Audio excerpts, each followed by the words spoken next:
Rieccoci in studio, in diretta, prima edizione dei nostri telegiornali. Dunque ripartiamo da Treviso. Non capita tutti i giorni di vedere un vice sindaco in porta in piazza. Ebbene, quello che è successo ieri in piazza Santa Maria dei Battuti, avevamo narrato i giorni scorsi della polemica sul cartello, il divieto di gioco per non disturbare. La polemica che ne è montata ha portato poi a questo flash mob in piazza con i ragazzi che giocavano e al quale si è unito anche il comune. Vediamo.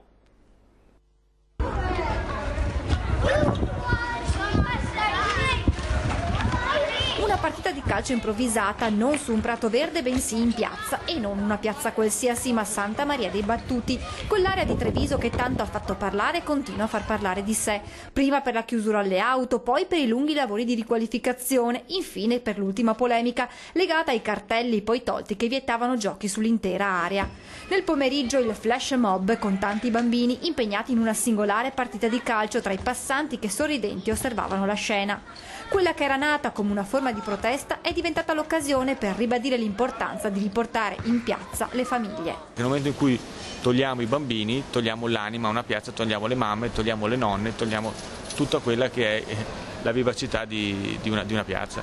A Santa Maria dei Battuti, insieme ai più piccoli, anche i rappresentanti dell'amministrazione comunale. Su tutti il vice sindaco Roberto Grigoletto, in pantaloncini e scarpe da ginnastica, impegnato a difendere una porta improvvisata. E adesso sempre nel Trevigiano a Montebelluna, dove dei gatti portano a un esposto in procura. Signora, ma 18 gatti non sono un po' tanti per una persona? Certamente, ma c'era posto dove potevo tenerli, me li gettavano dentro e io non sono capace di far morire, me li buttavano da piccoli. Parte da qui la storia di una colonia di gatti che in questi ultimi giorni pare sia stata decimata dal veleno. Siamo a Montebelluna, verso Mercato Vecchio, in una delle zone più ambite della città. In realtà, guardando queste immagini, qualche problema di gestione di questa abitazione pare ci sia, ma la protagonista di questa storia amava così tanto i gatti da sopportare qualche magagna dalla casa presa in affitto. Poi le cose si sarebbero complicate fino alla rottura finale e lo sfratto della signora Ines, ma non di tutti i gatti di Vicolo Zuccareda. Non ne ho portati via 7, ne abbiamo portati via 11, messi un po' a casa da me, un po' sul montello presso delle abitazioni. 7 sono rimasti. E di questi 7 però purtroppo... 7 ne sto trovando 3 perché 4 li ho trovati morti.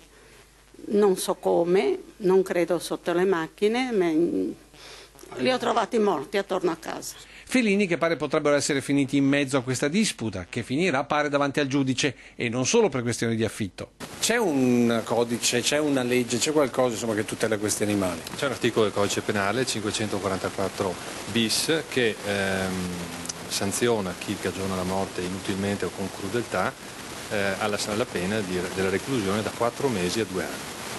Senta, però alla fine insomma nella guerra per una casa ci rimettono i gatti.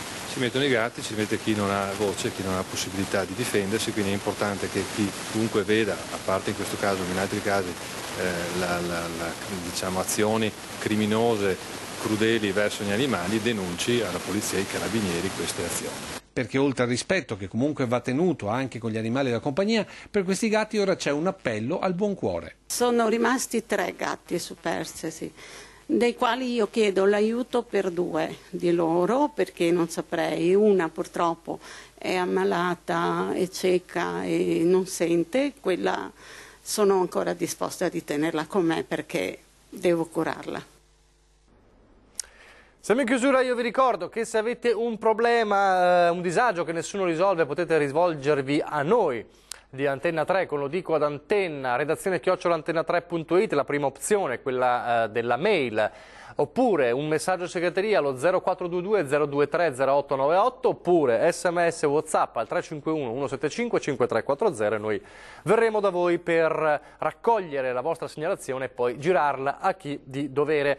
Vi ricordo questa sera 20:10, puntata davvero speciale da non perdere, con ospite in studio con Ferdinando Varino il governatore del Veneto Luca Zaia. Si parlerà di banche venete, di nuovi arrivi dei profughi in queste ore in tutto il Veneto del caso vaccinazioni obbligatorie, insomma una puntata da non perdere, 20:10 questa sera con il nostro approfondimento quotidiano delle grandi temi della giornata e della settimana. È tutto davvero, vi lascio alle previsioni del tempo, grazie per averci seguito, arrivederci.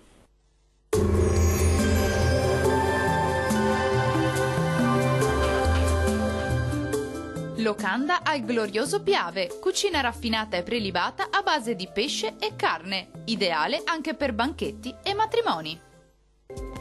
Inizio del mese di luglio ancora con qualche disturbo sui rilievi, ma sulle pianure sarà il sole a prevalere. Vediamo il dettaglio. Sul Veneto insistono nubi con rovesci e temporali sui settori alpini settentrionali, specie del Bellunese e fino al nord vicentino. Meglio altrove con più sole. Diamo uno sguardo alle temperature, le massime sono previste tra i 24 e i 30 gradi, minime sui 13-17 gradi circa. Che tempo farà invece sul Friuli Venezia Giulia? Addensamenti con rovesci e temporali su Alpi, Prealpi, localmente sulle medio-alte pianure dell'Udinese. Tempo migliore invece altrove. Temperature massime che risultano essere in aumento, sui 24-27 gradi, minime sui 15-19 gradi circa. Raggiungiamo infine il Trentino Alto Adige, molte nubi con rovesci e temporali diffusi su quasi tutta la regione, tempo più asciutto e soleggiato all'estremo sud del Trentino. Temperature massime attese intorno ai 27 gradi, minime sui 14 gradi circa.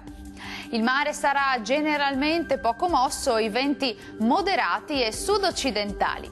Dal meteo di Antenna 3 è tutto, arrivederci!